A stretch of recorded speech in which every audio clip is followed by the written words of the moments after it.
Gênesis capítulo 1, do verso 1 ao 13. Como tenho feito, vou ler nessa minha versão, que obviamente está muito mais contemporânea. Então talvez você estranhe um pouco, mas o assunto vai ser o mesmo, né? Gênesis capítulo 3, a partir do primeiro versículo. A serpente era o mais astuto de todos os animais selvagens que o Senhor Deus havia criado. Certa vez, ela perguntou à mulher: Deus realmente disse que vocês não devem comer do fruto de nenhuma das árvores do jardim? Podemos comer do fruto das árvores do jardim, respondeu a mulher. É só do fruto da árvore que está no meio do jardim que não podemos comer. Deus disse: não comam e nem sequer toquem no fruto daquela árvore. Se o fizerem, morrerão. É claro que vocês não morrerão, a serpente respondeu a mulher. Deus sabe que no momento em que comerem do fruto, seus olhos se abrirão e, como Deus, conhecerão o bem e o mal. A mulher viu que a árvore era linda e que seu fruto parecia delicioso e desejou a sabedoria que lhe daria. Assim, tomou do fruto e o comeu. Depois, deu ao marido que estava com ela e ele também comeu. Naquele momento, seus olhos se abriram e eles perceberam que estavam nus. Por isso, costuraram folhas de figueira umas às outras para se cobrirem. Quando soprava a brisa do entardecer, o homem e sua mulher ouviram o Senhor Deus caminhando pelo jardim e se esconderam dele entre as árvores. Então o Senhor Deus chamou o homem e perguntou: onde você está?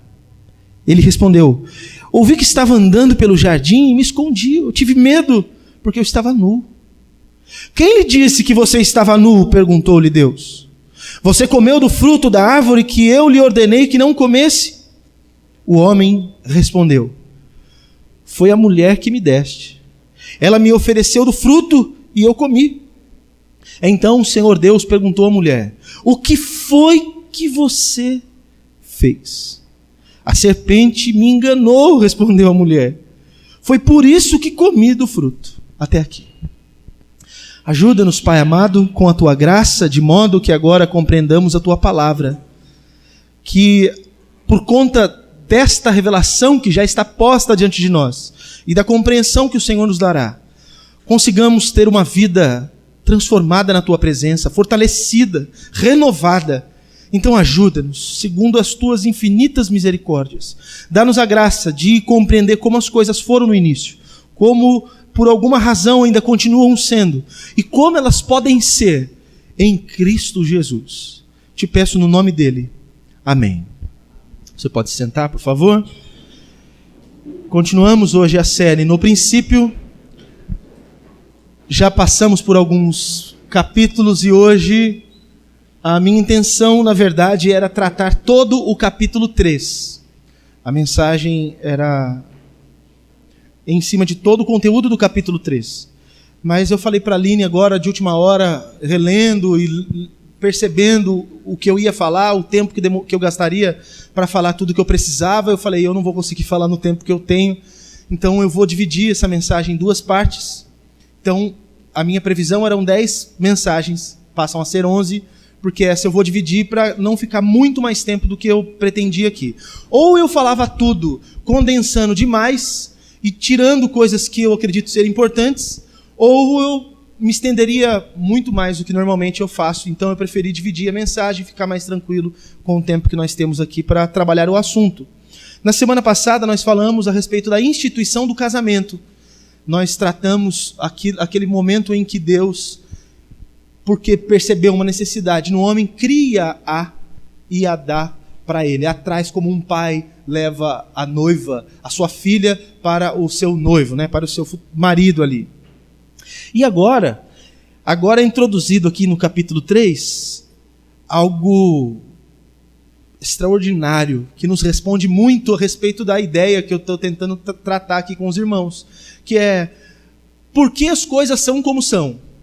E qual é a solução de Deus para que as coisas deixem de ser como são? Vocês olham para todo lado no meio da humanidade, vocês olham para a natureza e veem muitas consequências que surgiram aqui. E especificamente hoje quero falar com vocês sobre o pecado e seus desdobramentos. Mas alguns desses desdobramentos eu vou tratar mais especificamente, como eu já disse, na próxima mensagem. Mas eu quero começar falando a respeito do pecado humano, e vocês vão ver quanta coisa que você fala assim, eu não sei por que as coisas são desse jeito. Você vai compreender o porquê que elas são desse jeito, a partir do que aconteceu aqui com Adão, com Eva, com esses que ali estavam sintetizando toda a humanidade naquele momento, né? Este capítulo específico, ele narra alguns acontecimentos, pelo menos 4, dos quais 2 eu trato hoje com vocês, que são importantíssimos, e os resultados e consequências vêm sendo desembocados ainda hoje na vida humana, em toda a esfera da dinâmica do que acontece no planeta. Então não é uma coisa banal. Tem gente que passa por essa história e acha que é uma história de contar para criança. Isso daqui não é uma história de contar, apenas de contar para criança. Não é uma historinha para crianças dormirem, não é uma escolinha para ocupar as crianças do culto infantil. Isso aqui é a história de por que as coisas são como são. Por que chegamos até aqui da forma que chegamos. Isso aqui responde muita coisa. Então, primeiro, do versículo 1 ao versículo 6, eu me proponho a falar com vocês sobre a tentação que aconteceu ali no Éden e a queda do ser humano. Mas eu gostaria que a gente tivesse a liberdade de passar por alguns textos, então eu vou falando, vocês, se conseguir, vai correndo nos textos junto comigo, tá bom? Eu primeiro preciso falar para vocês que Adão não é um ser mítico, ele é um ser histórico. Por que eu preciso falar isso? Porque muitas pessoas e alguns crentes acreditam que Adão não é necessariamente uma pessoa que existiu. Ele é uma figura de linguagem para falar de alguma história e trazer uma moral. Um ser mítico, como, sei lá, qualquer um da mitologia grega, nórdica, africana e qualquer coisa desse tipo. Adão não é um símbolo apenas de alguém. Ele é alguém que de fato existiu. Então vai lá comigo, Lucas, capítulo 3. Marca sua Bíblia aí nesse Gênesis 3. E vai lá comigo. Lucas, capítulo 3, versículo 38. Eu poderia trazer todos os versículos já escritos, mas te impediria de passear aí pela Bíblia hoje de novo, né? Então, Lucas 3, 38.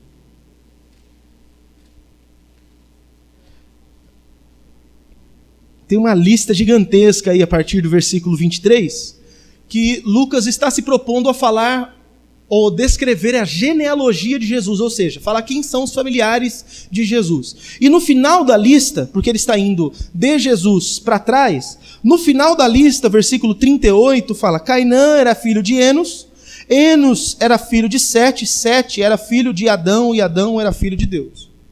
Na lista aqui de Lucas, Lucas não considera Adão como um mito. Fala, Adão viveu, foi pai de uma pessoa que gerou outra pessoa, que no final das contas foi pai de Jesus. Outro texto, Romanos 5, 19, aqui não vai citar o nome dele, mas como nós sabemos do que se trata, Romanos capítulo 5, versículo 19. Por causa da desobediência a Deus de uma só pessoa, muitos se tornaram pecadores, mas por causa da obediência de uma só pessoa a Deus, muitos serão declarados justos. De quem Paulo está falando aqui? Quem foi aquele que desobedeceu lá atrás e por causa dele todos os outros se tornaram também desobedientes? Obviamente Adão, a gente vai falar sobre isso. E a primeira carta dele também aos Coríntios, um pouquinho para frente, capítulo 15, versículo 21. Primeiro é aos Coríntios, capítulo 15, versículo 21. Uma vez que a morte entrou no mundo por meio de um único homem, agora a ressurreição dos mortos começou por meio de um só homem. Mais uma vez afirmando em outro momento que este personagem lá atrás que pecou e contaminou toda a humanidade não é um mito, é um ser histórico. Eu preciso falar sobre isso porque, de repente, algum de vocês fala assim, eu não acredito muito assim em Adão, porque a linguagem do Gênesis é uma linguagem mítica, não necessariamente as coisas que estão ali são verdadeiras. Não, de fato, ou você acha que lá é verdadeiro, ou você desacredita, inclusive, do Novo Testamento, que está afirmando isso. Então, uma outra coisa a respeito da tentação e da queda, é que é a respeito de Satanás. Porque assim, lá, quando a gente fala assim, Satanás tentou Adão e tentou Eva, Bem, o texto lá não fala que foi Satanás, né? O texto lá fala só que foi uma serpente. O que é mais problemático ainda, porque se tivesse escrito que foi Satanás, o diabo, seria mais fácil para a gente lidar com a coisa, né? Mas fala foi a serpente. Então, o que nós estamos dizendo é que a Eva e o Adão estavam num lugar onde um animal falou com eles e eles entenderam esse animal falando com eles, né? Aí você olha e fala, não, isso só pode ser um mito, isso não pode ser uma realidade. Se falasse, não, é o diabo, né? Apareceu ali para eles e fez isso. Mas no caso, não foi uma aparição do diabo. O diabo se apropriou de um agente para tentar aqueles dois. Do mesmo jeito que o diabo usou Pedro para tentar a Jesus, numa situação, Jesus fala, eu estou indo para a morte. E Pedro faz o quê? Imagina, não faça isso, Senhor. Né? Não queira esse mal para ti mesmo, não faz isso. Na verdade, a intenção não era... A intenção de Pedro era boa, mas a intenção do diabo na boca do Pedro era tirar Jesus de morrer na cruz. E morrer na cruz era a missão de Jesus. Então era tentar desviar Jesus da missão. Era uma tentação. E aqui especificamente o diabo se apropria de um animal daqueles lá do passado para falar com Eva. E aqui a gente tem muita teoria, eu obviamente não vou ficar entrando nelas, mas só para fazer vocês pensarem um pouco, quais seriam as possibilidades que Adão tinha antes da queda? Nós não sabemos. Todas as possibilidades mentais, de conexão com a natureza e com Deus, é impossível sabermos. Se nós pararmos para pensar que Jesus é aquele que é o modelo agora do homem ideal, ou seja, ele foi o que Adão não conseguiu ser, porque a intenção de Jesus não era ser outra coisa a não ser o que Adão foi, era para ter sido no princípio. Por isso que ele é chamado de último Adão. O primeiro Adão e o último Adão é o próprio Senhor Jesus. Levando em consideração que Jesus tinha inclusive poder sobre as forças da natureza, eu não sei o que era possível Adão fazer antes da queda. Podia ser um negócio bem Highlander mesmo, um negócio bem filme doido. Não sei. Olhando por Jesus... Jesus andava sobre a água, o vento soprava, ele manda o vento parar, a água está... beleza, pode ser uma coincidência, né? Você fala, para vento, e o vento para. Pode ser. Como eu já contei uma vez que um cara... Um dia eu estava na casa de um irmão da igreja lá em Nova Odessa, o Marquinho, e nós estávamos ouvindo CD, ele estava me intoxicando lá. Fez eu ouvir acho que uns 3 CDs da Batista Lagoinha inteiro com ele. Eu estou falando intoxicando porque é grande o CD, quem já ouviu sabe, né? E eu ouvi 3 ali, a gente passou uma tarde e uma noite. Aí quando eu saí da casa dele, eu estava subindo a rua da casa dele, aí um cara parou na rua, uma distância daqui na parede, assim, estendeu a mão e falou, pare, vento! Eu fiquei, que é isso, velho? Pare, vento! Aí ele olhou para mim e falou assim, você é Deus? Eu falei, eu não. Ele falou assim, mas eu sou! Pare, vento! Pare! Aí eu fiquei olhando e falei, esse cara deve estar endemoniado, ele é louco, sei lá. Eu falei, vem cá, deixa eu te dar um abraço. Não! Aí dá aquele grito de treva, sabe? Ficou o filme. Estranho. Na hora que ele falou, pare, vento. Aí deu medo. O vento parou. Mas o vento pode parar. Porque, né? O vento simplesmente parou. Agora, faz a água de um rio que está agitada, quieta, e a água está ali. Aí é outra história. Jesus tinha poder sobre os elementos da natureza. É muito complicado pensar sobre isso, né? Nós falamos, são milagres. Mas há a possibilidade de Adão ter algumas condições que hoje nós não temos, porque fomos limitados pelo pecado. Ele tinha condições de longevidade, que nós não temos, por exemplo. Então, são várias questões a se pensar. Então, tinha muita coisa lá que eu não sei. De repente... existia alguma comunicação com os animais, porque o texto não fala que a serpente começou a falar com Eva e ela assustou, né? Porque seria o mínimo a se fazer. Você está passando num lugar, perto de algumas árvores, e de repente uma serpente... A não ser que você esteja no Castelo Rá-Tim-Bum, isso não é normal. Porque no Castelo Rá-Tim-Bum tem uma... Como que era o nome da cobra? Celeste. A não ser que você esteja no Castelo Rá-Tim-Bum, não é normal uma cobra te chamar e você simplesmente conversar com ela, né? Mas ele conversava. Eles conversavam, porque a cobra vem, fala com ela, a serpente, e normal, conversa numa boa. Mas veja, ali não era só a serpente. Nós temos alguns indícios de outros textos. Eu vou dar um especial aqui para vocês, que nos faz pensar que não era só a serpente que estava trabalhando ali. Apocalipse, capítulo 12. Irmão, abrir a Bíblia em Apocalipse não dá azar, tá? Tem gente que tem medo. Fala Apocalipse, faz sinal da cruz, bate aí não bate no banco de madeira, porque o banco é de plástico, mas faz figa. Apocalipse 12, 9. O livro do Apocalipse é um livro da vitória da igreja, da vitória do Cordeiro. Não é um livro para o crente ter medo, é um livro para o crente ler com alegria. Apocalipse capítulo 12, versículo 9. Vou ler o 9. Esse enorme dragão, a antiga serpente, chamada Diabo ou Satanás, que engana o mundo todo, foi lançado na terra com seus anjos. Eu não vou explicar, óbvio, todo o contexto aqui, porque é muita coisa, mas o texto aqui está explicando quem que é esse dragão que está a quem ele está se referindo nesse texto. Esse dragão do qual estou falando com vocês agora é aquela antiga serpente. É o diabo, o Satanás, está explicando. Quem era aquela serpente, então? É o que agora é representado por esse dragão, ou é chamado de o diabo ou Satanás. Cada um desses nomes, na verdade, não diz respeito apenas a um nome próprio dele, tá? Não é um nome no cartório. Me dá sua RG, eu quero ver, ele vai te dar o RG, está escrito Satã, do quinto dos infernos, né? Não... Satanás não é porque diz respeito ao que ele faz, ao fato dele ser inimigo, ao fato dele ser... Por exemplo, diabo significa maldizente. Então, toda vez que você fala mal de alguém, você é um diabo. Olha que legal. Então, se alguém começar a falar mal do outro, fala assim, ô diabo, ela não vai entender, mas você sabe do que se trata. Quem fala mal é diabo. Então, nós sabemos que ali Satanás é quem estava tentando. Agora a questão é a seguinte, qual foi... Volta lá para Gênesis 3.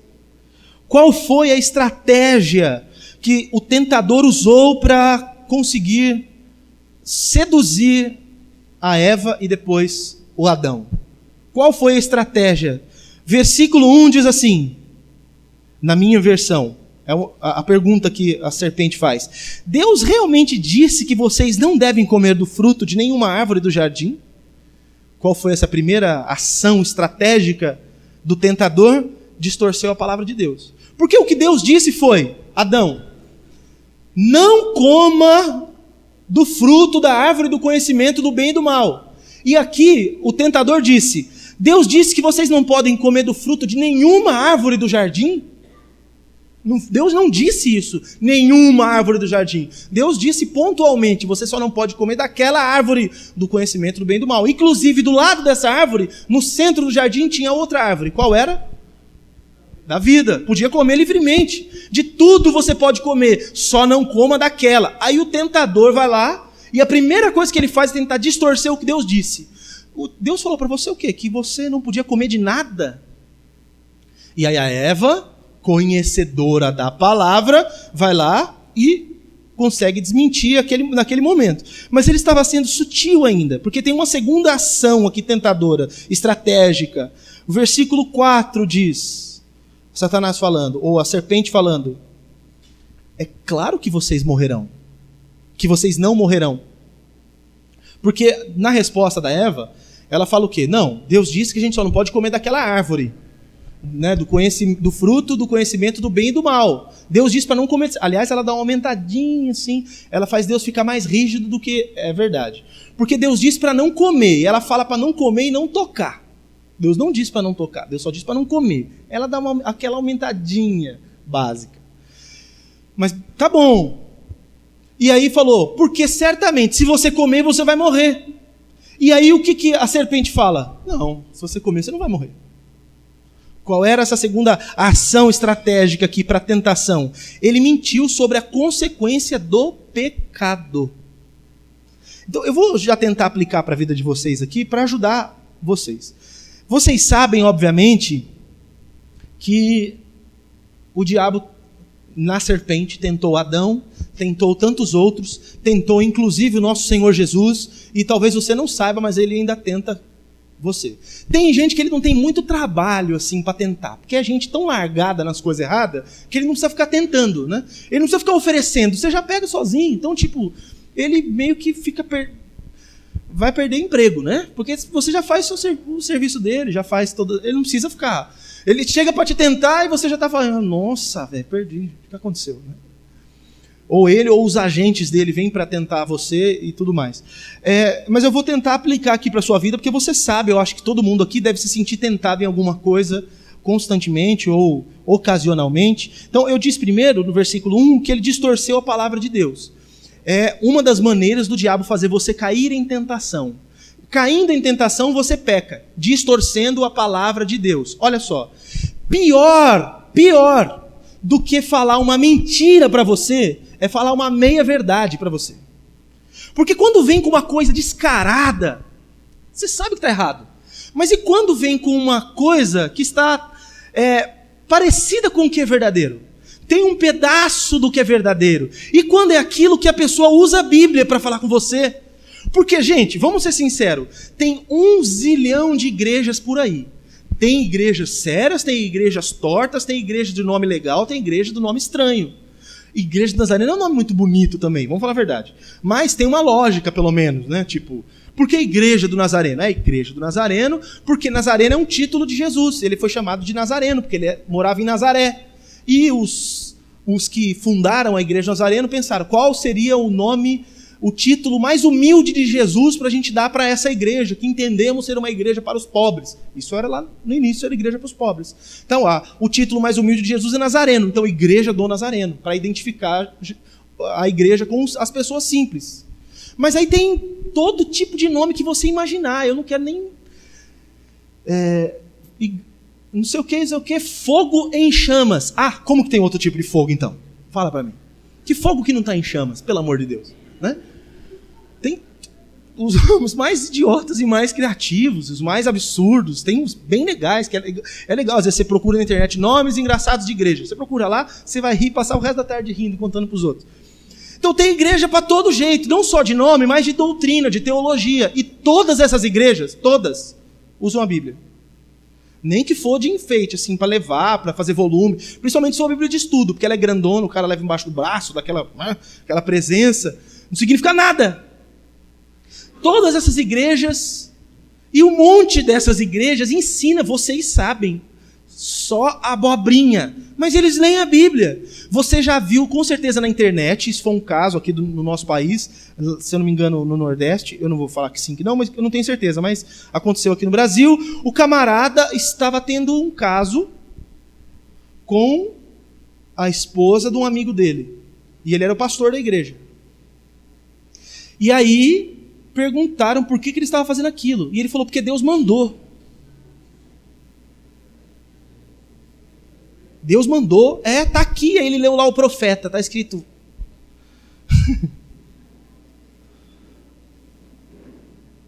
Era tipo, vai com a mulher...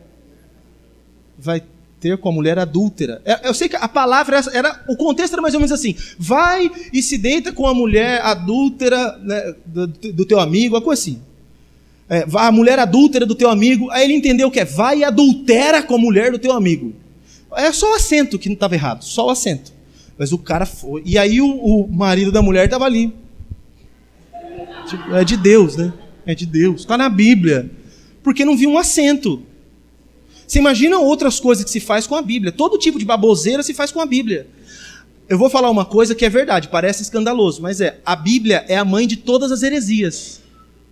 A Bíblia é a mãe de todas as heresias, porque você pega ela, faz o que você quer com ela. Se você não entendeu o que quem escreveu estava querendo dizer, você pode entender o que você está querendo entender. Aí ponto. Está feito qualquer besteira, qualquer baboseira. Então o diabo faz o quê? Lá atrás, ele pegou uma coisa que Deus falou e tentou distorcer aquilo para fazer os dois caírem na tentação. E o que é que muitas vezes hoje é feito? Porque hoje nós temos tanto acesso a todo tipo de coisa boa e coisa ruim, você vai na internet, você vai no YouTube, clicou uma vez para ver uma pregação, já está na sua playlist lateral lá, 700 caras pregando coisa diferente. E cada um fala uma coisa diferente do outro. Aí você pode ouvir qualquer asneira a partir do mesmo texto, 700 tipos de pensamento diferente. E aí o diabo se aproveita da falta de conhecimento do povo e engana o povo com a Bíblia. Ele tentou fazer isso com Jesus. o Satanás, tentando Jesus, tentou fazer isso. Ele disse assim: então, está escrito que aos teus anjos dará ordens ao teu respeito, para que você não tropece em nenhuma pedra. Então vai e salta daqui. Ele estava lá em cima da marquise, no pináculo do templo. Pula daqui de cima do templo, porque Deus vai mandar os anjos, está escrito. Tentando distorcer a palavra. Uma das formas da tentação é distorcendo a palavra de Deus. Não acha que tentação, você, irmão, não acha que tentação é só a mulher aparecer pelada? A tentação pode ser também quando você estiver lá ouvindo uma pregação na internet, quando você estiver ouvindo um bom velhinho na televisão, e ele fala assim: agora vai lá e coloca um copo d'água em cima da televisão para eu fazer uma oração com você. Aí a sua TV essas fininhas você não tem como pôr, né? Já cria um problema teológico para sua vida. Você não pode, como eu vou fazer com esse copo d'água, né? Te ensina a fazer um monte de bobeira e você abraça e faz. E você vai lá na igreja pegar uma toalhinha para levar para sua casa, e não sei o que ungido, e aí o Evandro me mandou, né, um copinho d'água. Puxa, a gente está perdendo tempo com esse Minalba aqui, né?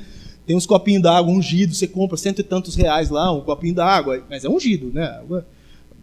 E você abraça qualquer coisa, porque não conhece a palavra de Deus, o diabo vem, usa a Bíblia, usa a palavra de Deus, distorce e te leva para um caminho errado. Olha que coisa. Então como que eu não caio nessa tentação? Conhecendo a palavra. Se eu não conheço a palavra, eu posso ser enganado na meia verdade. A outra que eu já disse é mentindo sobre a consequência do pecado. É claro que vocês não morrerão. Porque assim, ó, o que a Bíblia fala é: se fizer isso, vai acontecer isso. Aí vem o diabo e fala: não dá nada. Isso foi o que aconteceu no coração de Sansão. Vocês conhecem a história de Sansão? Foi um juiz levantado por Deus no meio do seu povo para libertar o seu povo da opressão dos povos inimigos. E aí ele usa aquele poder dele para quê? Para ele mesmo. E ele vai pecado atrás de pecado. Ele peca uma vez, ele peca outra, e parece que não está acontecendo nada. Então cadê aquela promessa de que todo pecado traz uma consequência ruim? Bem, já que não está acontecendo nada, eu posso continuar fazendo o que eu estou fazendo.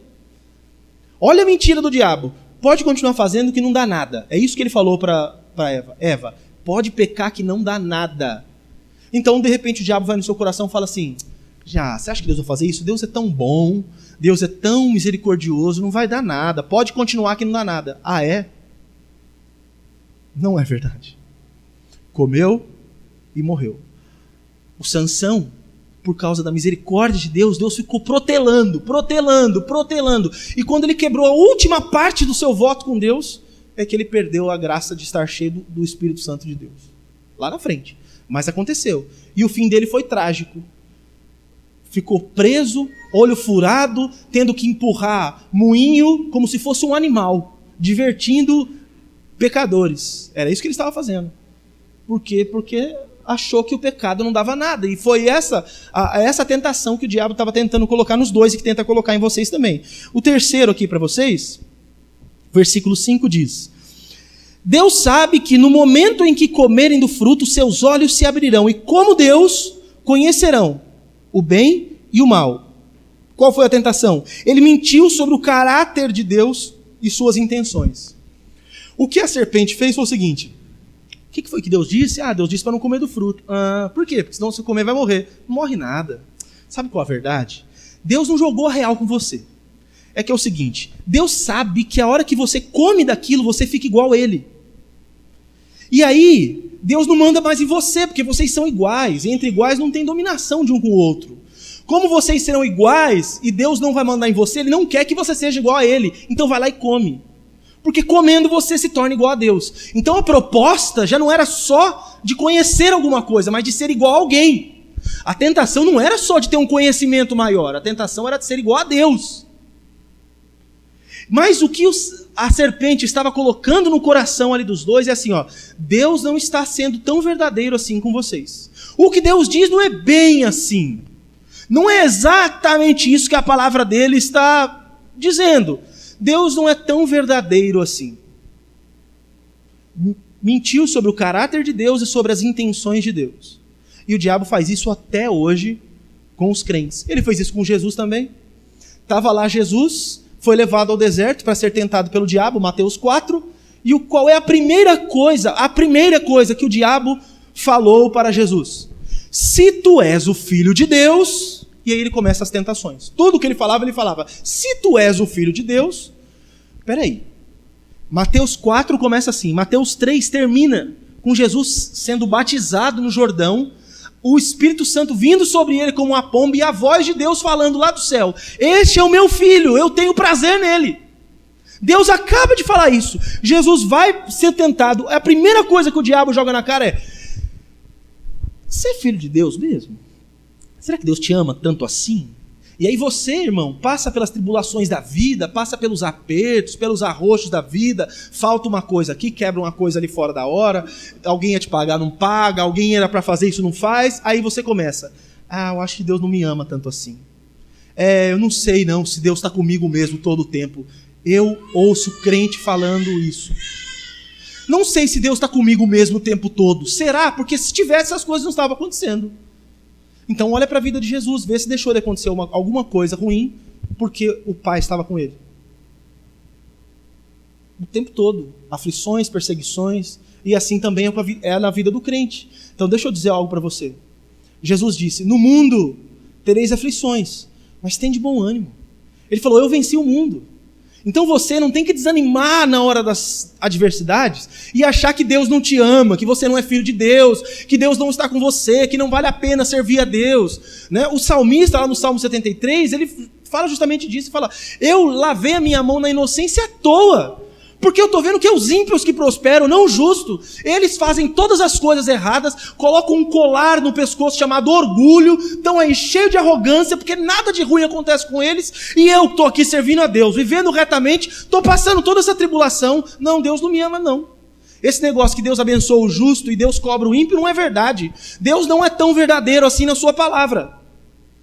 Bem, continua lendo o Salmo 73, ele fala assim: eu pensei isso, mas eu estava como um animal, embrutecido, sentia fisgada nos meus rins.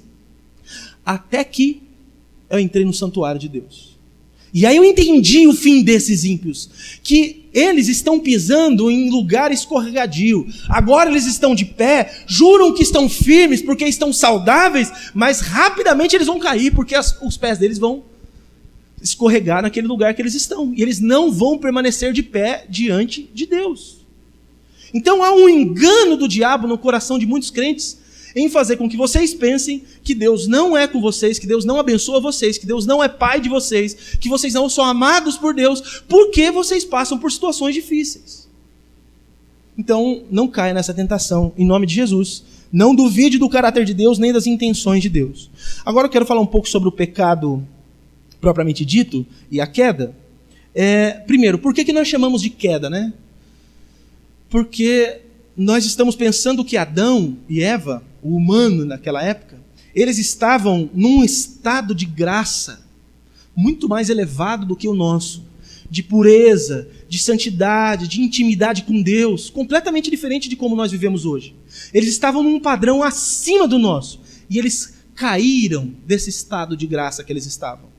Por isso que nós falamos da queda de Adão, né? Não foi que ele tomou um tombo no Éden. Tinha um galho, ele tropeçou e levou um tombo. Não, a queda, o pecado, é porque ele sai de um estado de graça e se encontra em outro estado de graça. E aí você pergunta assim: mas o que foi que Adão fez de tão errado? Você já leu o texto e parece, a princípio, que é uma coisa muito pequena e boba, né? Deus dá uma ordem para Adão: Adão, não coma do fruto dessa árvore. Adão come. E aí, toda a desgraça na humanidade e no mundo são decorrentes de um cara ter comido um fruto. Só isso? Não, não é só isso. Isso é só o que a gente vê. Mas tem coisas que estão por trás disso. Então, algumas dessas, por exemplo, primeiro, quando Adão come daquele fruto, ele estava se rebelando contra uma ordem de Deus. O que foi que Deus disse? Não coma. Quando ele come, ele está se rebelando contra Deus. Ele está dizendo: Deus, o que o Senhor diz pode ser contradito. Eu vou contra. E por que ele vai contra? Porque ele se achava suficientemente importante e grande para bater de frente com aquele que estava dando a ordem. Porque assim, você só tenta contrariar a ordem de alguém quando você acha que você está à altura desse alguém que deu essa ordem. Por exemplo, sempre se diz assim: Quem pode manda, quem tem juízo obedece. Você está embaixo, quem está em cima mandou, você não pode responder, você está no seu emprego, você está no seu trabalho. Aí o que você não pode fazer? Você não pode retrucar, você não pode brigar, você não pode responder, porque se eu falar alguma coisa, eu vou ser mandado embora. E aí vem o seu patrão, vem alguém que está acima de você, vem alguém que é seu chefe, fala o que quer para você. Fala o que quer. E você faz o quê? Abaixa a cabeça, você precisa daquele emprego, você não pode responder, você não pode falar nada. Mas o dia que você se sente na altura dessa pessoa, ou quando você não quer mais ficar naquele lugar, você passa a não aceitar mais o que está sendo dito. E aí Adão ouve Deus falar, não faça. Quando ele está fazendo, ele está dizendo para Deus, Deus, eu tenho poder para fazer o que eu quiser. Eu estou à altura aqui para decidir que a minha palavra vale tanto quanto a sua, ou mais, eu sei que eu posso tomar as minhas próprias iniciativas. Uma segunda questão aqui, quanto à queda, quanto ao pecado, foi uma quebra da aliança que Deus havia feito com Adão. Abre lá, essa eu quero ver quem vai achar. Eu vou esperar alguém achar e ler o texto para mim. Oséias, capítulo 6, versículo 7. Sem ver o índice. Sem ver o índice. Se ver o índice, tem um anjo passando aqui, ele já vai cortar todos os seus dedos.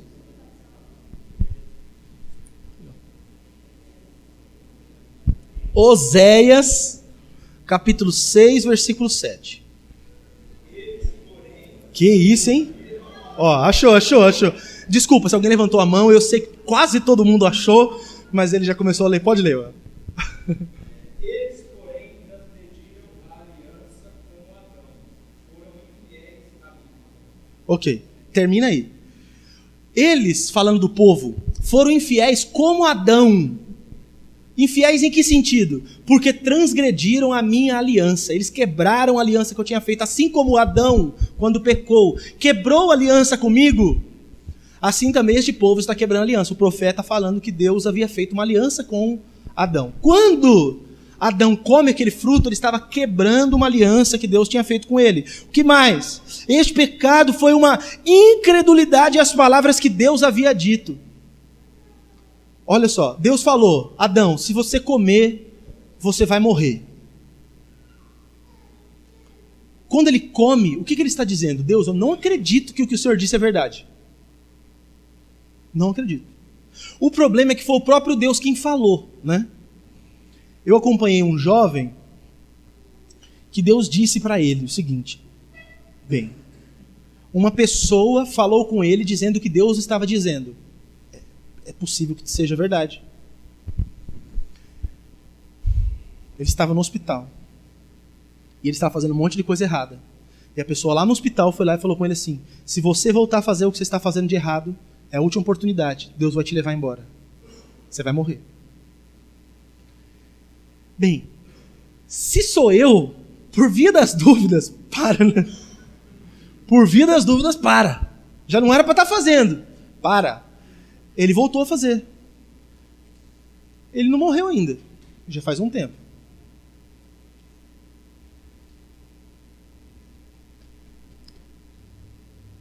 De uma pessoa você pode duvidar. Mas se é Deus quem fala com você, como que faz? Se é Deus quem fala para você, não faça isso, porque se você fizer isso, acabou. Você me responda sim ou não. Se Deus te disser alguma coisa que vai acontecer, você acredita sim ou não? Ok. Você acha que isso aqui é a palavra de Deus? Sim ou não? Então o que está escrito aqui é verdade. O que está escrito aqui que vai acontecer, vai acontecer. Aí quando você continua fazendo o que está errado, mesmo sabendo o que está aqui, você está trazendo condenação sobre a tua vida. Porque você sabe que o que Deus fala é verdade, isso daqui é a palavra de Deus, você está se enroscando, irmão. É um problema. Deixa eu continuar aqui. Foi uma incredulidade às palavras que Deus havia dito, foi valorizar mais a filosofia da serpente do que as palavras de Deus, porque Deus disse uma coisa, a serpente disse outra. Ele falou, prefiro ficar com as palavras da serpente.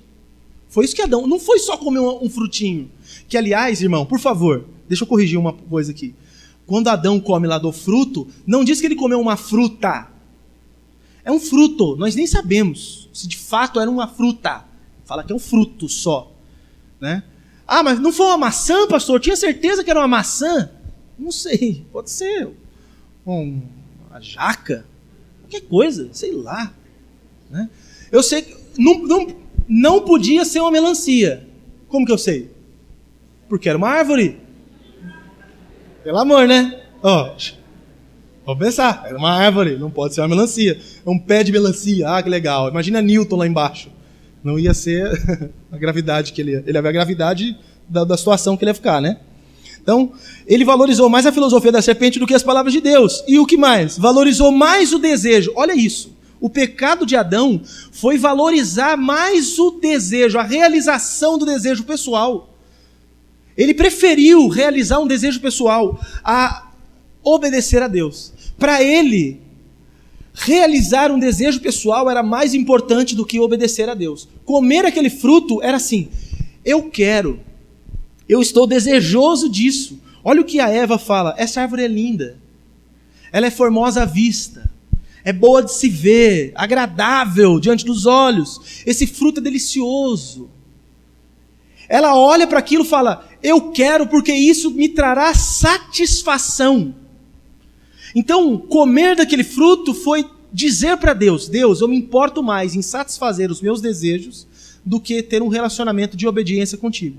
Cada vez que você faz isso, você está fazendo igual a Adão. Não foi pouca coisa o que aconteceu com ele, não foi só pegar um fruto e comer. Aquele ato estava demonstrando várias coisas que estavam acontecendo. Mas eu quero passar para um outro aspecto aqui desses acontecimentos, do versículo 7 ao versículo 13, Gênesis capítulo 3, do verso 7 ao 13, que nós já lemos, vai mostrar qual é a nova percepção que cada ser humano passa a ter a partir de que eles caíram. Porque uma coisa era a realidade da vida, de Adão e Eva antes de pecar. Outra coisa foi a realidade, como eles encaravam a vida depois de pecar. Qual era a proposta do fruto? Coma esse fruto e, comendo o fruto, você passa a ter um conhecimento do bem e do mal. Essa era a proposta. Ele pensou: vou comer, porque comendo eu terei este conhecimento. Aí eles comem o fruto. E o que acontece a partir de então? Ele passa a discernir bem as coisas, saber o que era o certo, o que era errado, o que era o bem, o que era o mal. Ele passa a entender as coisas como deveria, que era o propósito daquele fruto, era o que aconteceria em comer aquele fruto. Devia trazer esse conhecimento. Acontece que a lente pela qual Adão e Eva, os humanos, passam a enxergar a realidade, embora tenham comido aquele fruto, a lente está quebrada, danificada, e eles não conseguem ver bem nada. Porque o pecado, uma das coisas que o pecado faz é tirar toda a condição de percepção de verdade que nós temos.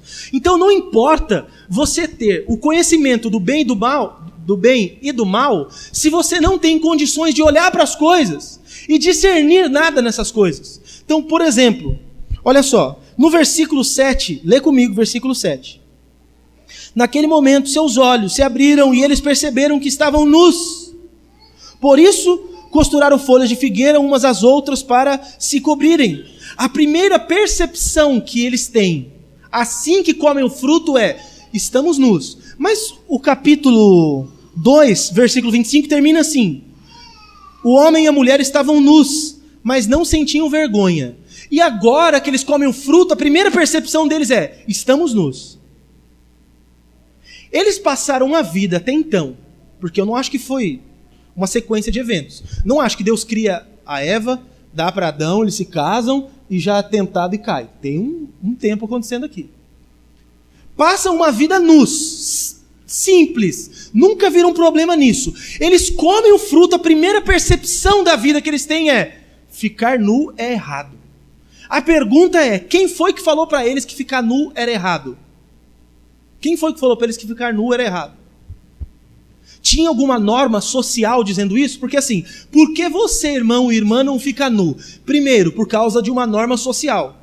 Não é comum na nossa sociedade pessoas andarem nuas. Segundo, talvez o corpício não ajuda muito, então não vai dar, vai ficar nua, vergonha vai bater, né? Então, mantém do jeito que está e a gente vai feliz assim, né? Numa norma social que nós temos, é proibido ficar nu. Então, quanto menos vestido uma pessoa está, mais fora dos padrões sociais ela está. É uma norma social isso daí. Não diz respeito a ficar nu ou não é certo ou errado. Mas Adão e Eva, eles acharam que ficar pelados naquela altura do campeonato era pecado, era errado. Que eles estavam contrariando de alguma forma a Deus. Olha isso. E a questão é, quem foi que falou que isso era errado? Eles. Eles olharam para si e a primeira percepção do que é certo e que é errado já foi errada. Eles recebem a condição de avaliar o que é certo e o que é errado. Mas eles estavam distorcidos nos seus óculos. A hora que eles olharam, eles viram tudo distorcido e entenderam uma coisa dizendo que estava errada, uma coisa que não era errada. Porque, pensa só, se ficar nu fosse de fato uma coisa errada que desagradaria a Deus, quando Deus chegasse diante deles, ia falar assim, Adão, vai pôr a roupa, cara. Por favor. Eu te fiz pelado, beleza? Mas... se coça, parceiro. Vai pôr uma tanga aí, Tarzan. Se vira, se ajeita. Ele não fez.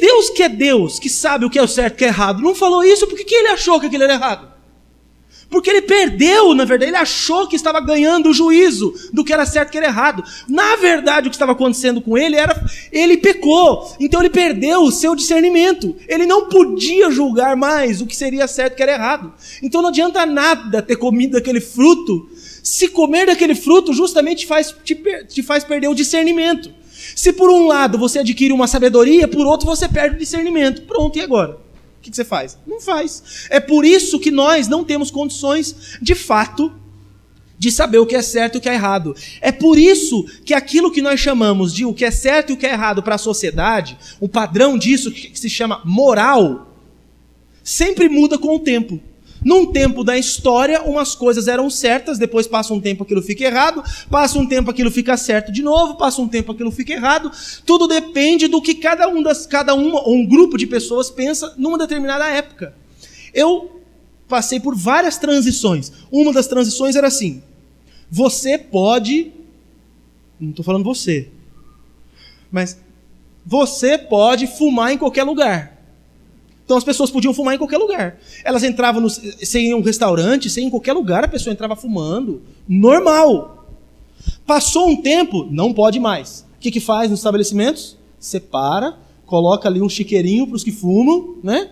Separa eles num canto e quem fuma agora tem que sentar no lugar.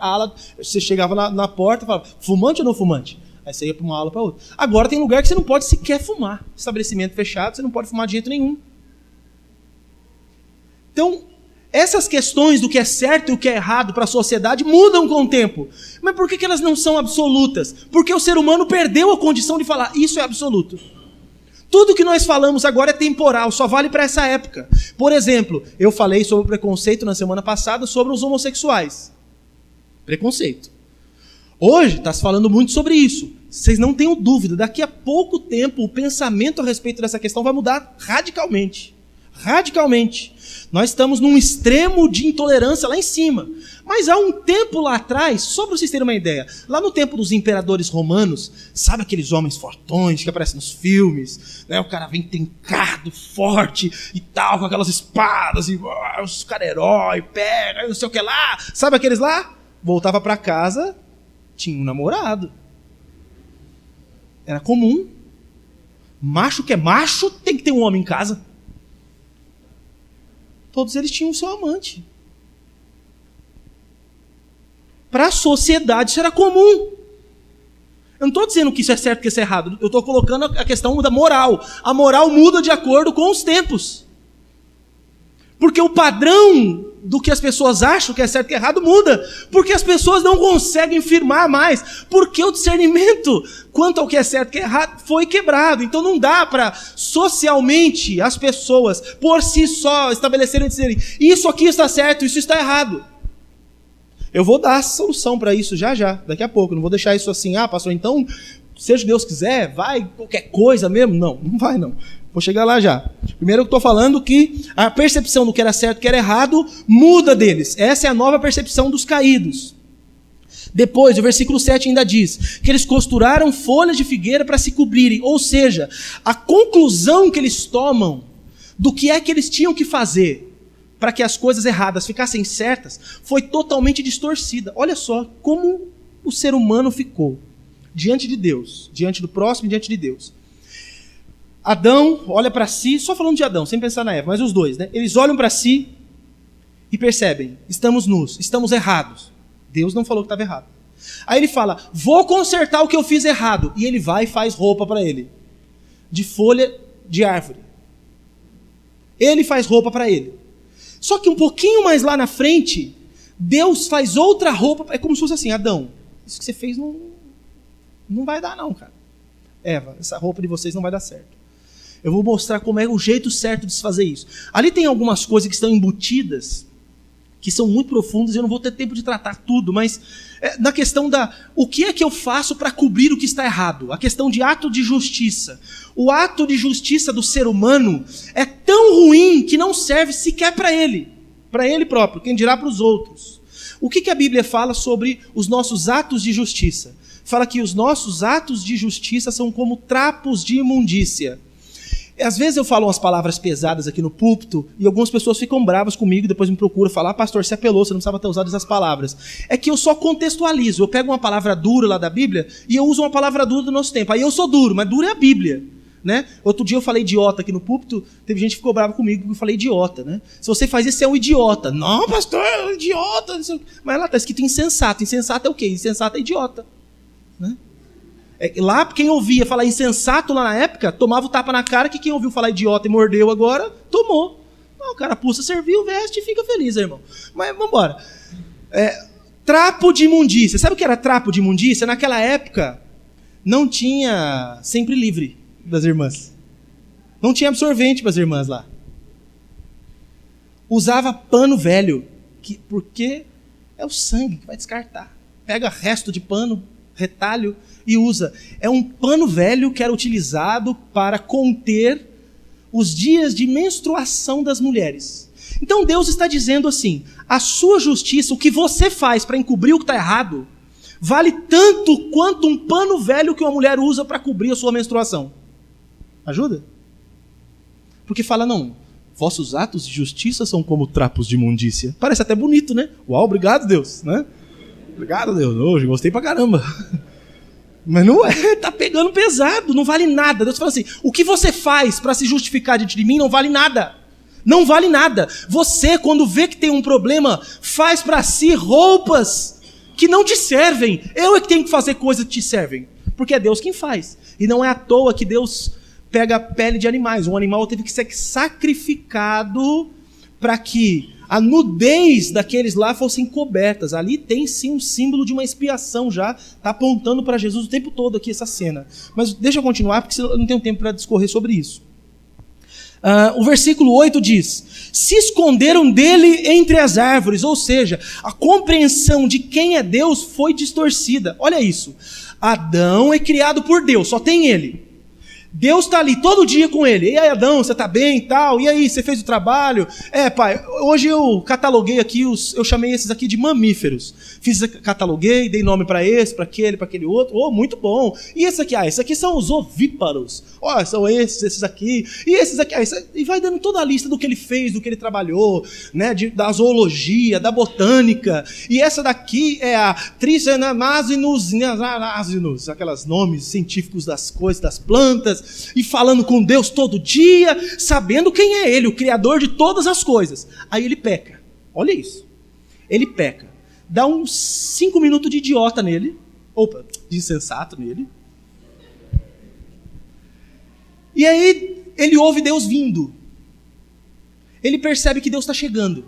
De repente pisando uma folhinha, alguma coisa. Não sei se Deus assoviava uma música quando chegava, não sei, né? E aí, quando Deus estava chegando, ele e Eva percebem que Deus está vindo, o que ele faz? Ele se esconde. Tá de brincadeira, tá escondendo de Deus, velho. Você esqueceu quem é ele? Ele criou tudo, ele criou o mundo, ele criou o universo. Ele está aqui, ele está lá, ele está em todo lugar, ele vê tudo. Aí ele que conviveu com Deus, foi criado por Deus, Deus falou tudo com ele, agora acha que se esconde de Deus atrás de uma árvore. É muita marmotagem, desculpa, não dá. É muito sem noção, isso é muito, muito sem noção. Ele perdeu toda a compreensão de quem Deus é. O pecado faz isso. O pecado faz as pessoas verem Deus e achar que Deus é outra coisa que ela não é. Diminuírem Deus, transferirem a realidade de Deus para qualquer outra coisa, inclusive para ídolos. Que mais que foi distorcido? Versículo 10. Ouvi que estavas andando pelo jardim e me escondi. Depois da queda, para Adão, a fuga passa a ser a melhor saída para resolver problemas. E parece que isso é até hoje. Raras são as pessoas que resolvem problemas, elas fogem dos problemas. Elas fazem uma coisa errada e não aparecem para responder, fogem. Você está fazendo um planejamento de vida, você sabe o que você pode, você entra num lugar e você compra, você faz alguma coisa. Aí você fica devendo. Aí o que você faz? Para de comprar nesse e vai comprar no outro. E aí você não pode pagar esse também. E aí você fica devendo nesse, você fica devendo nesse e vai para outro. Até que você fica procurado pela Interpol, porque todo mundo sabe que está devendo, né? SPC, todas as bandas de pagode aí sabem onde você está, né? Todo mundo sabe onde é. Só os que gostam de samba é que conseguem entender essa. Eu falei SPC, gente, vocês não entenderam, não. Deixa pra lá. Só você que nasceu no lar evangélico não vai ter ideia do que eu estou falando mesmo. Mas tudo bem. Então, ele passa a fugir porque acha que a melhor saída para os problemas é fugir. Ao invés dele... Ele errou. Deus está vindo. Ele fica. Puxa, eu errei, Deus. Deus vem, ele foge. Isso é a mentalidade de caído. Que mais? Versículo 10. Eu tive medo, pois eu estava nu. Agora a vida passa a ser percebida também por sentimentos desagradáveis. Você acha que até então Adão sabia o que era medo? Adão tinha medo de alguma coisa? Tinha algum sentimento desses ruins na vida dele? Todos os sentimentos que ele podia ter até então eram bons. Por causa da queda, medo, dor, terror, todo tipo de sentimento ruim passa a existir e nós precisamos lidar com esses sentimentos por causa do que Adão fez lá atrás. O que mais? Versículo 12 e 13 diz assim: foi a mulher que me deste. E depois, a serpente que me enganou. O que acontece nessa nova percepção? Os erros pessoais passam a ser justificáveis pela suposta culpa de terceiros. Então, assim, por que você fez isso errado? Ah, eu fiz isso errado porque fulano fez isso. Um dia, uma família me chamou.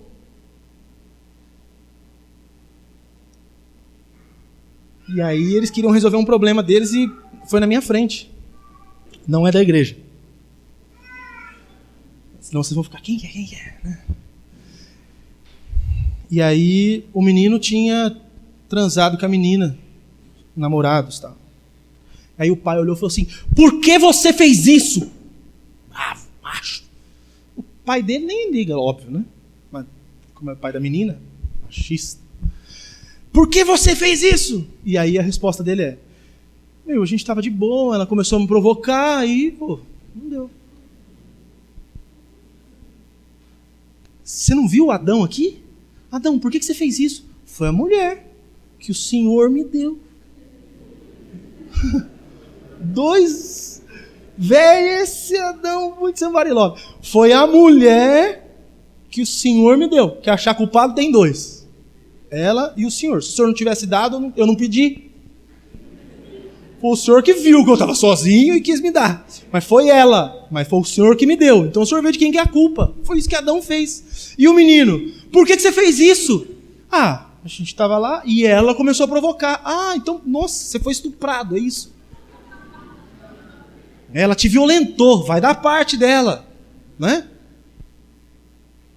Mas as pessoas são assim. Elas justificam o erro delas com outras pessoas. Isso é muito infantil. Mas por que é infantil? Porque isso é primário. É mais lá atrás. A criança, você tem mais de um filho, você sabe do que eu estou falando.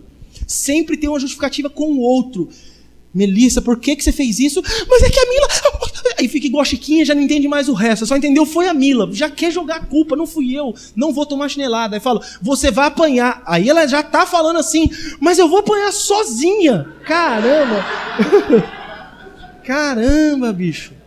Se eu não conseguir que o outro se ferre sozinho, eu não posso me ferrar sozinho. Tem que ir junto a alguém, tem que levar alguém junto.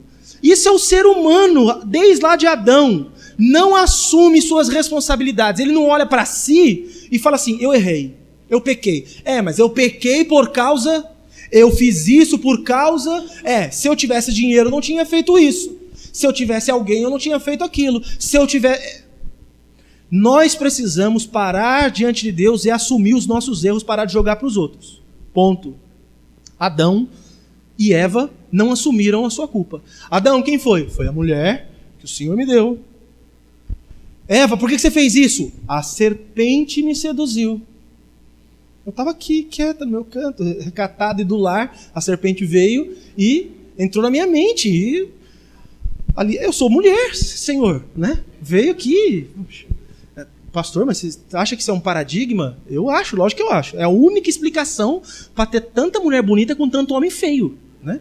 A mulher conquistada pelo que ouve, seduzida pelo que ouve. Aí você olha e fala assim, agora eu entendi por que essa irmã casou com esse irmão, né? Ou é isso, ou é aquilo que eu falo, né? Um orou muito, o outro não orou nada. É isso. Um, eu quero, e o outro não pede nada para Deus, o outro fala, então vai, né? Deus podia livrar a irmã, mas a irmã não orou. O que aconteceu? Então pronto. Então, os erros pessoais passam a ser justificados por esses pressupostos. E para a gente finalizar aqui, rapidamente algumas aplicações. O diabo, gente, vocês sabem, a gente não fica fazendo promoção dele aqui. Eu não sou promotor do capeta, a gente não fica anunciando ele e tal. Só que ele existe. Eu vi esses dias alguém falando... Nossa, uma pessoa tão inteligente, de uma outra pessoa. Uma pessoa tão inteligente ainda continua acreditando no diabo, ele é um mito. Não, ele não é um mito. Ele é uma realidade e ele continua tentando as pessoas. Seduzindo as pessoas, usando essas mesmas estratégias. Como ele fez com Adão, como ele fez com Jesus, ele tenta fazer com você. Então você precisa ficar esperto. Você tem que ser sim, pé no chão. Você tem que crer na palavra. Não acreditar em qualquer coisa que os outros falam. Mas a palavra mostra o tempo todo o diabo tentando seduzir as pessoas. E você precisa entender que isto é uma realidade. No mundo espiritual, tem agora os anjos de Deus ao nosso redor, diz a palavra, mas esses espíritos malignos estão ao nosso derredor. E o diabo está como um leão, rugindo, buscando quem possa tragar. Então você tem que entender que existe essa realidade espiritual e que ele sim tenta te derrubar, te seduzindo. Uma outra aplicação é que a tentação aumenta na medida do desejo que nós já temos. Depois de Adão, cada um de nós ficou propenso e inclinado para alguma coisa errada. Guarda isso. Todo mundo tem uma inclinação para alguma coisa errada. Todo mundo, sem exceção. Ninguém está salvo disso. Cada um pelo menos para uma coisa. Tem gente que é para um monte, mas tem gente que é pelo menos uma, todo mundo. Uns são inclinados para a questão de dinheiro, outros são inclinados para questões sexuais, outros são inclinados para questões de verdade, de caráter. Cada um é para uma coisa, mas todo mundo é inclinado para um mal, sem exceção. Onde há maior desejo em você é onde vai haver mais tentação. Tiago, capítulo 1, versículo 14 e versículo 15. Cada um de nós é enredado, engodado, enganado de acordo com as nossas concupiscências. E aí, por causa da concupiscência, há o pecado. E depois, por causa do pecado, há a morte. Então, você fala, pastor, por que eu caio tanto aqui? Porque é uma coisa que você quer. E eu volto a falar o que eu já falei, ensinar você a orar do jeito certo. Nunca ore assim, meu Deus, o Senhor sabe que eu não queria ter feito isso que eu fiz. O Senhor conhece o meu coração, o Senhor sabe que eu não queria. Queria. Você pecou porque você queria. O jovem ora, né? Meu Deus, eu não queria ter olhado. Passou a irmã, quando eu vi, eu estava olhando. O Senhor sabe que eu não queria. Queria, mano. Se não olhou antes é porque não teve oportunidade. Ou porque você conseguiu vencer aquela tentação. Ninguém cai em nenhuma tentação que já não quisesse. Todo mundo é tentado naquilo que quer. Por isso que tem área que você jura que é forte, e aí você julga o outro. Porque você fala assim, nossa, como é que fulano faz um negócio desse? Eu jamais faria. Porque não é sua área de fraqueza. Aí o outro tem a outra área dele de fraqueza. Aí fala, nossa, fulano, não sei o que lá, não parou de fumar até agora. Mas você não tem fraqueza nessa área. Tem? Ele tem. Ele tem propensão à adicção. Pronto, tá lascado. Vai passar a vida inteira lutando contra coisas que prendem. Então, cada um tem uma área que é mais fraco. E nós precisamos entender que nós somos assim. e por causa disso, temos que levar em consideração que seremos mais tentados nessa área. Terceiro aqui, não há tentação que não possa ser vencida. Não há tentação que não possa ser vencida. Eu não faço muito isso, mas fala para o seu irmão, nenhuma tentação precisa ficar vencendo sua vida. Fala para o seu irmão.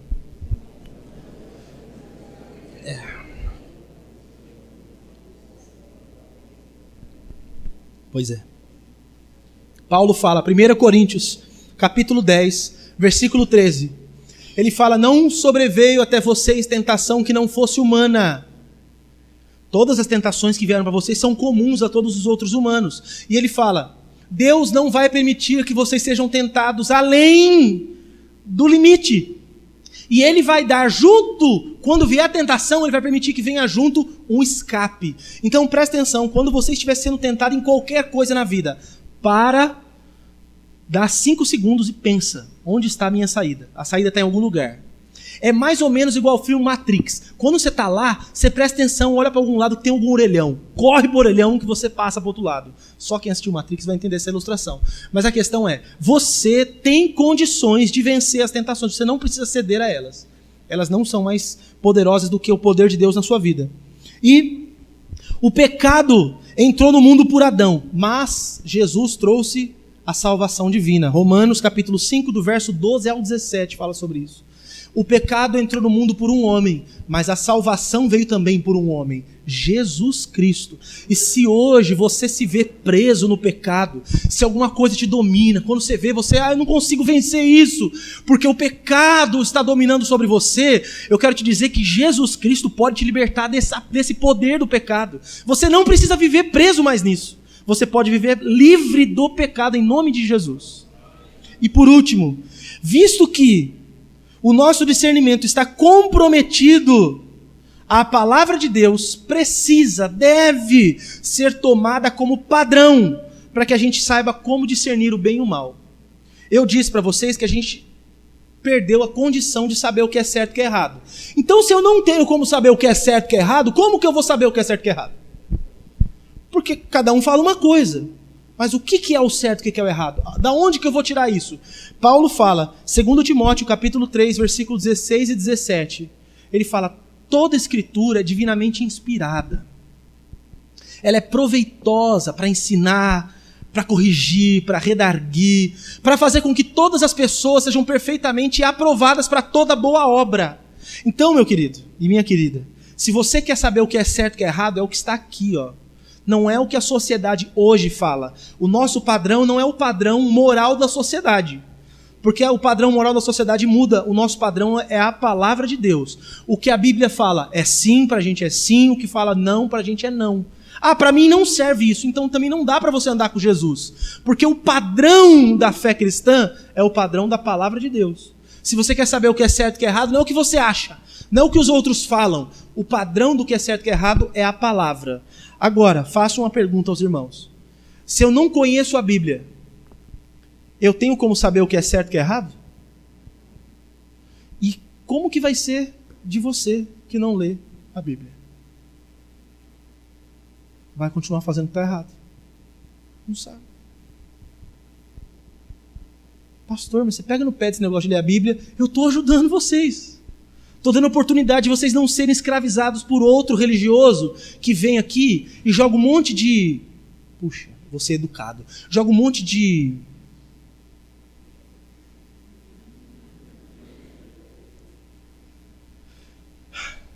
fezes na cabeça de vocês. Eu tentei aqui, eu fiquei pensando nas palavras mais adequadas.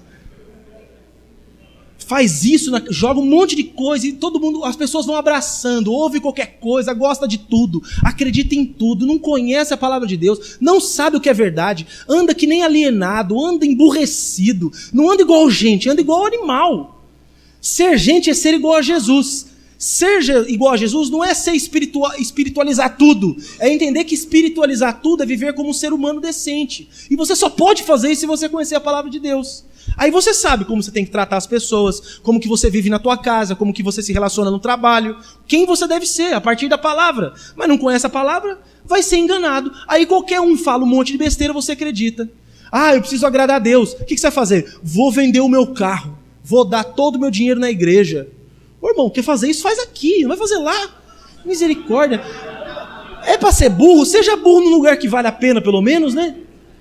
Aí vende o carro e vai dar lá na outra lá. Dá aqui, então.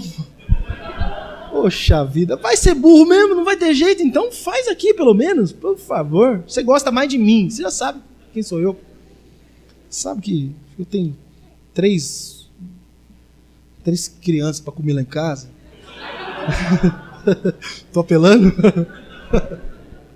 Então, gente, o ser humano pecou desde Adão. Nós continuamos colhendo fruto do pecado lá de trás. Mas nós não precisamos ficar como Adão. Nós podemos ficar como Jesus. E agora que o Espírito Santo habita em nós, que nós venhamos obedecer às palavras de Jesus para sermos iguais a Ele. E não ficarmos com aquelas consequências. Eu li só algumas. Semana que vem eu vou falar das maldições que foram lançadas e que são realidade até hoje por causa daquilo que aconteceu lá com Adão. É o restante do capítulo 3. Mas nós não precisamos ficar debaixo disso, porque Jesus já veio e a solução de Deus está dada para a humanidade. Você não precisa ser mais escravo do pecado e glória a Deus por isso. Amém?